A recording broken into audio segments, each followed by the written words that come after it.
Hello and welcome to Instant Nerd. Today we're going to show you how to use the Voice Isolator tool in ElevenLabs to remove background noise from audio. If this tutorial helps you, then consider subscribing and liking the video. First, log into your ElevenLabs account. On the left side menu, find the Voice Isolator. Under the Tools section and click on it.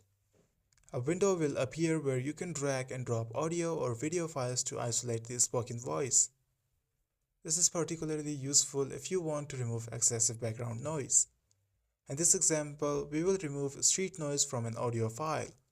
Drag and drop your file into the Voice Isolator window, then click on Isolate Voice.